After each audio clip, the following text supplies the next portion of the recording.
Issue इसको तो हम 2 तरह से देख सकते हैं। एक तो पुराना इश्यू और एक जो है वो इमीडिएट इश्यू। तो जो इमीडिएट इश्यू तो वो है जो अभी एक मुकदमा चल रहा है एक सिविल कोर्ट में, वो उससे रिलेटेड है। लेकिन वो मुकदमा तब तक नहीं समझ सकते जब तक हम इसका जो बैकग्राउंड है वो नहीं समझें।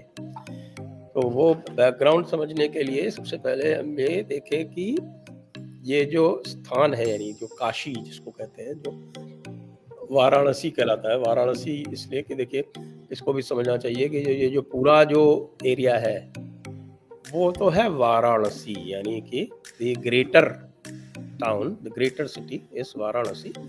देयर आर 2 रिवर्स, अब तो बहुत छोटी-छोटी रह गई हैं, ऑलमोस्ट लाइक ट्रिकल्स, वरुणा और असी। तो इनको मिला के वाराणसी। और फिर है काशी, जो है काशी वो क्षेत्र है जो भगवान शिव का स्थान माना जाता है। और उसी काशी में एक क्षेत्र है जिसको 5 कोस का एक बताते हैं। Kos is a unit about 2 miles. तो it is called Avimukteshwar. Avimukteshwar का मतलब होता है लिबरेटेड, दैट लिबरेटेड जोन। और that is according to legend कि वो जो है वो भगवान शिव ने वो स्थापित किया था।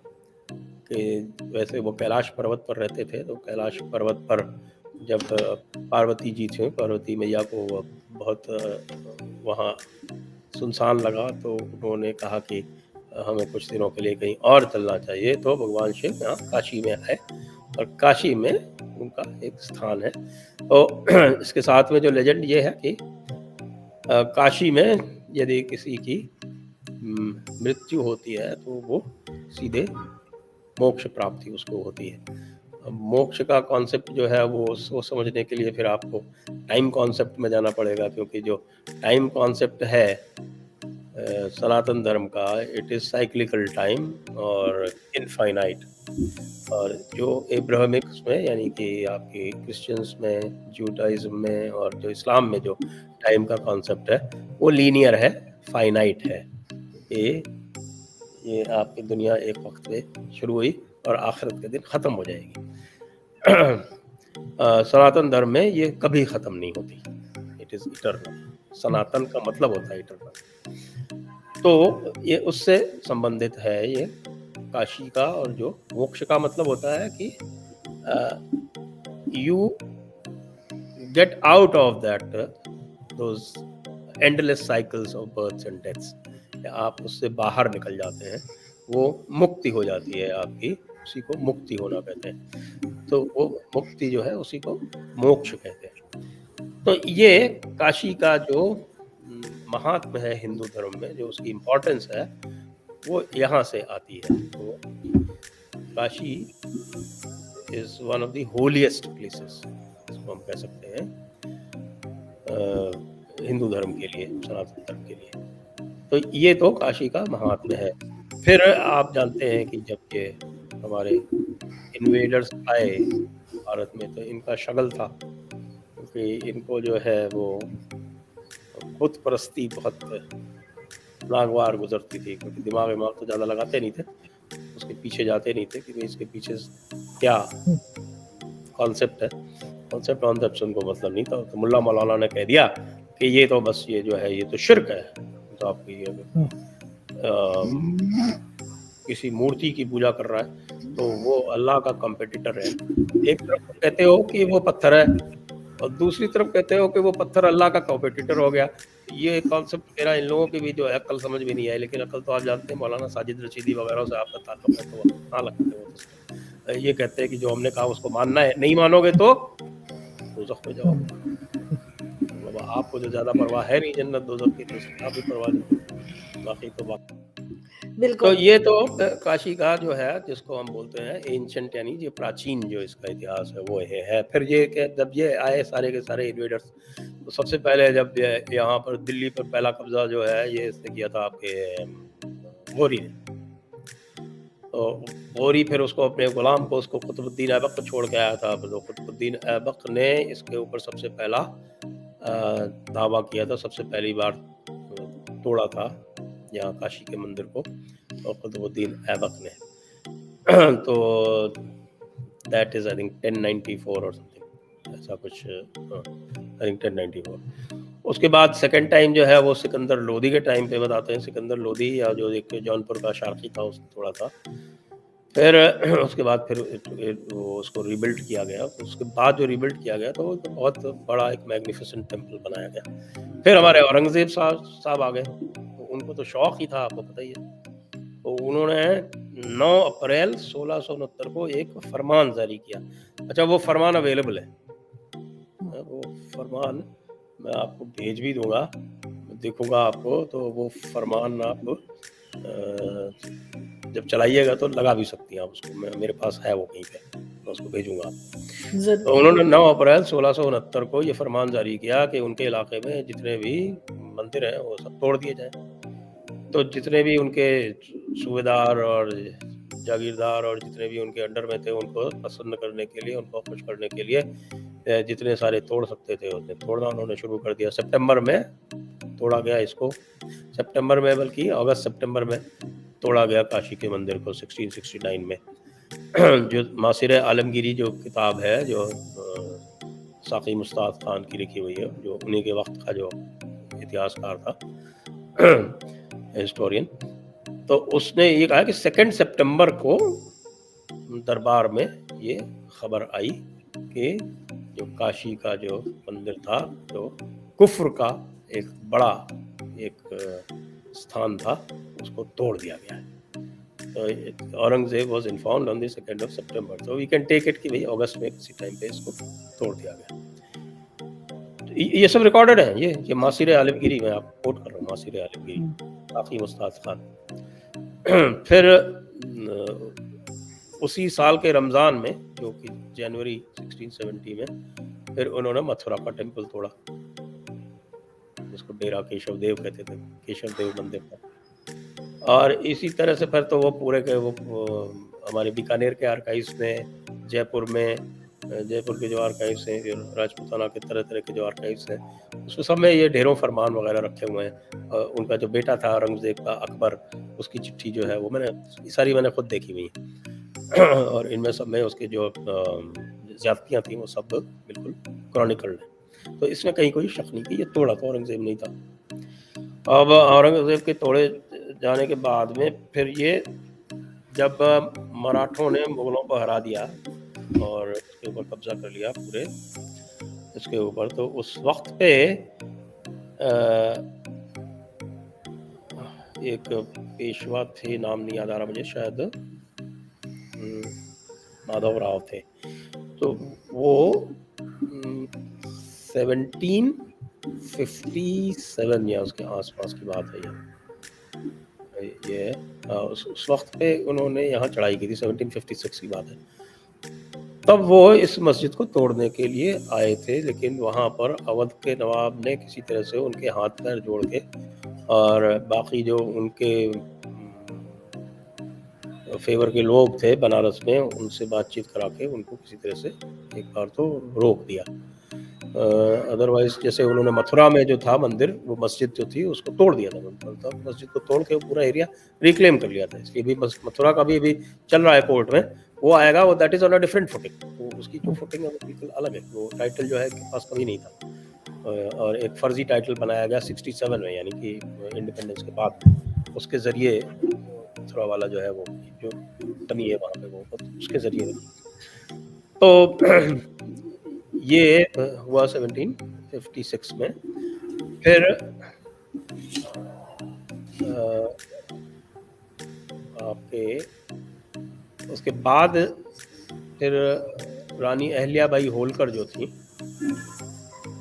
उन्होंने 1789 शायद, if I am remembering the date rightly, उन्होंने फिर बातचीत करके जो उस वक्त के जो शिया नवाब थे अवध के, उनसे बातचीत करके और उसी कैंपस में ये जो प्रेजेंट मंदिर है on the side of the mosque, वो इसको वहाँ पे रीबिल्ड कराया।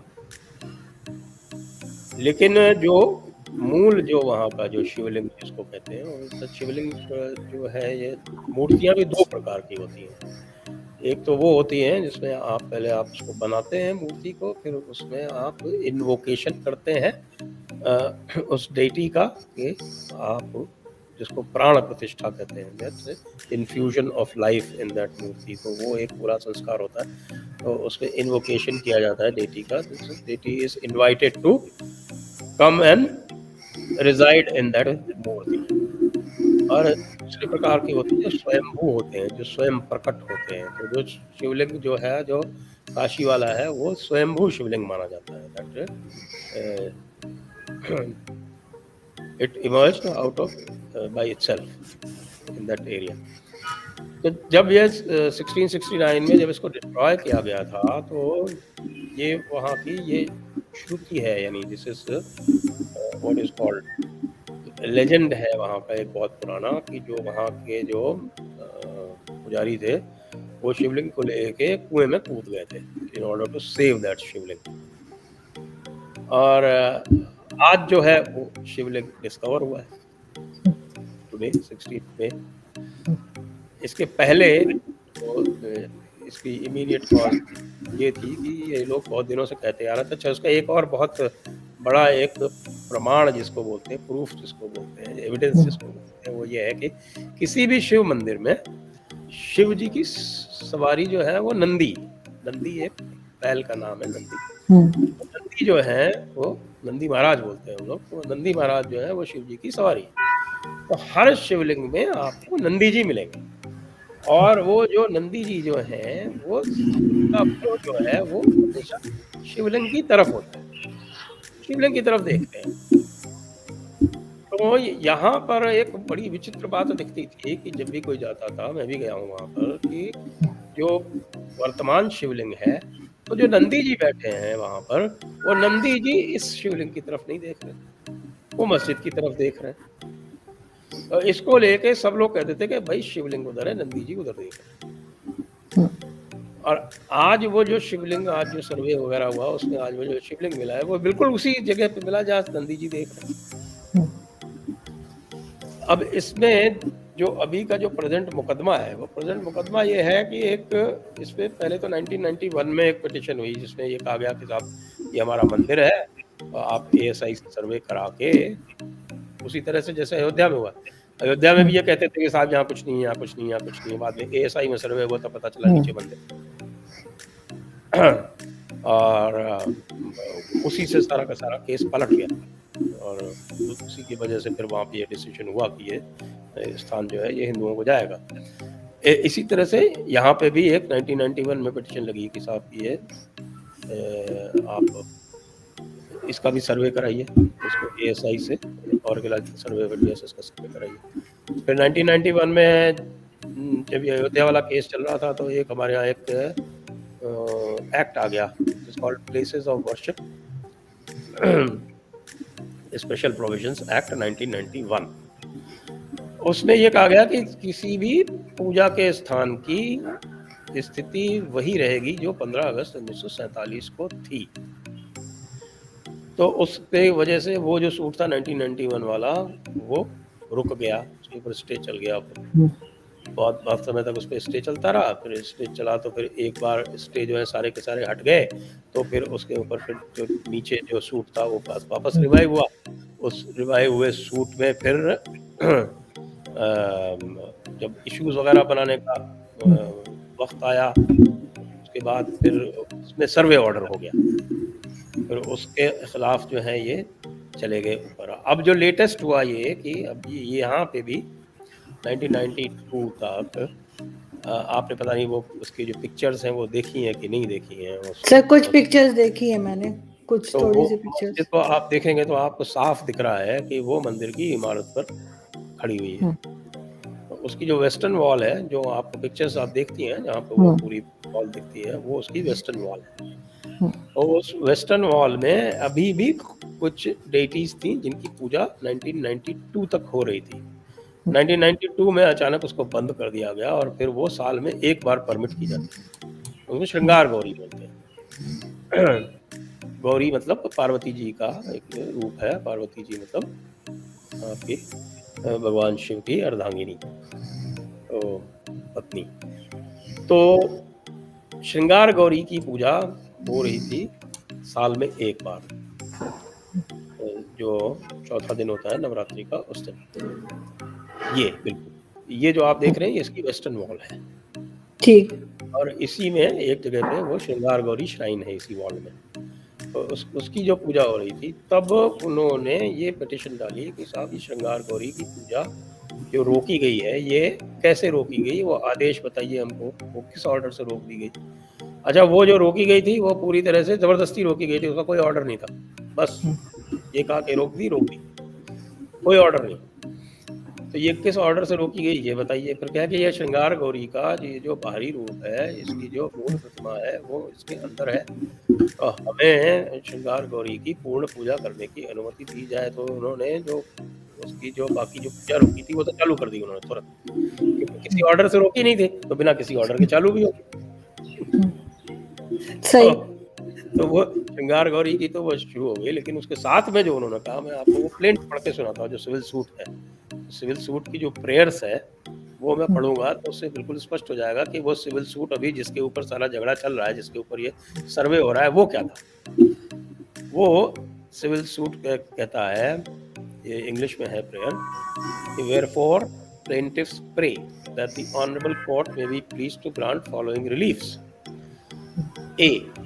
Decree the suit for declaration declaring that plaintiffs are entitled to have darshan, puja and perform all the rituals of Ma Shringara Gauri, Lord Ganesh, Lord Hanuman and other visible and invisible deities within old temple complex situated at settlement plot number 9130 in the area of ward and police station Dashashwamedh district Varanasi. This is the basic prayer. अब ये जो plot 9130 है, इसको बोल रहे हैं old temple complex. ये old temple complex में जो प्रेजेंट मंदिर है और जो मस्जिद है, दोनों आते हैं। ठीक। 9130, क्योंकि that is the old temple complex. उसी को गिरा के इन्होंने वो अपनी वहां पर मस्जिद तामीर की थी। तो सर ये तो बहुत जगह हुआ होगा, ये एक ही जगह नहीं होगी, ऐसी तो बहुत सारी जगह होंगी, तो क्या किया जाएगा फिर? एक अब इसमें मैं बताता हूँ, पहले इसको मैं जरा पूरा कर लूँ। जी जी जरूर। मैं आपको उसका भी किस्सा बताता हूँ। अभी मैं एक शो पे था, आज जो है लगातार मेरी रिकॉर्डिंग जो इसी के ऊपर हो रही।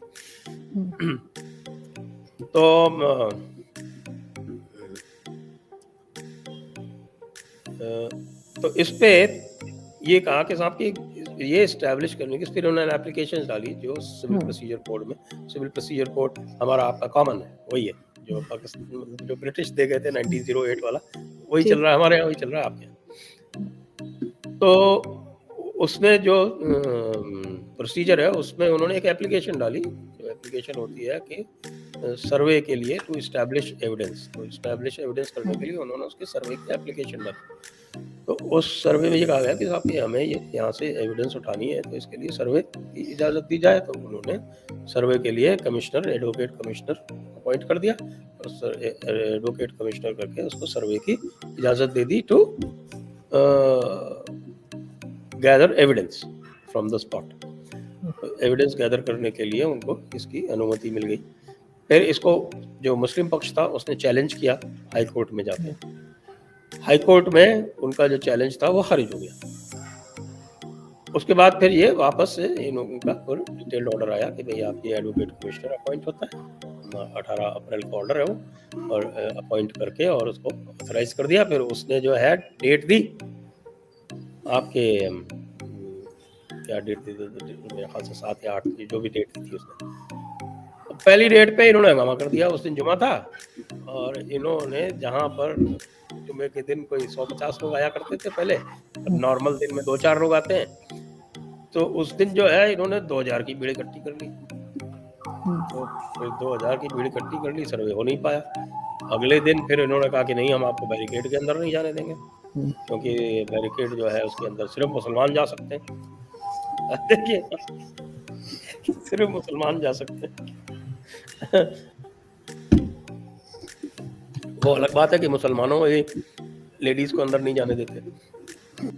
फिर दोबारा कोर्ट में गया मामला, तो दोबारा कोर्ट ने फिर ये कहा कि आप ना केवल बैरिकेड के अंदर जा सकते हैं, आप इस क्योंकि वो प्लॉट का उन्होंने रिलीफ मांगा था, इसके हर जगह आप जा सकते हैं। एडवोकेट कमिश्नर जो है वो सब जगह जा सकता है, क्योंकि कमिश्नर तो न्यूट्रल है, कोर्ट ने अपॉइंट किया है। और उसके साथ में प्लेंटिफ और रिस्पोंडेंट दोनों जा सकते हैं, उसको अपने और वीडियोग्राफी होगी इसकी, और पूरी इसकी एक रिपोर्ट बना के 17 तारीख को दी जाएगी। तो अब आप ये देखिए कि इन्होंने पहले दिन रजिस्ट किया, तो उसके चक्कर में जब बाद में ये दोबारा ये ऑर्डर डिटेल्ड ऑर्डर हुआ, तब जहाँ वो मुस्लिम महिलाओं को नहीं जाने देते, वहाँ हिंदू महिलाएं भी अंदर चली गई। अब तो आप देखिए, अब ये मस्जिद तो जो है वो नापाक हो गई, इसको वैसे भी छोड़ देना चाहिए इनको। अब वहाँ पे आप ये देखिए, ये तो सब ठीक है, लेकिन वहाँ पर मूर्तियां हैं, और वहाँ पर नीचे शिवलिंग छुपा के रखा हुआ था। छुपा के मतलब जहाँ वुजू करते हैं उसके ऊपर तालाब बना दिया, और उसके नीचे जो था, पानी के नीचे शिवलिंग था। पानी निकाला गया तो मिला है, और उसके बाद फिर आज फिर दूसरी एप्लीकेशन लगा के वो पूरा एरिया सील हो गया। अब वहाँ वजू पता नहीं कहाँ करेंगे। आपने सब कह दिया जाए कि सब लोग अपना अपना पानी अपने साथ साथ लाएंगे। बिना वजू को भी तो होती है ना नमाज, कैसे होती है? तो तरीके हैं उसके, मुझे पता है। वो फतावा आलमगीरी में भी लिखे हुए, तरह तरह के फतवे हैं उसके, फतावा रज़विया, फतावा आलमगीरी सब में लिखे हुए। वो तो कर सकते हैं, वजू तो रेत से भी कर सकते हैं, मिट्टी से भी कर सकते हैं, तरह तरह के तरीके हैं। तो ये लब्बो लबाब ये है।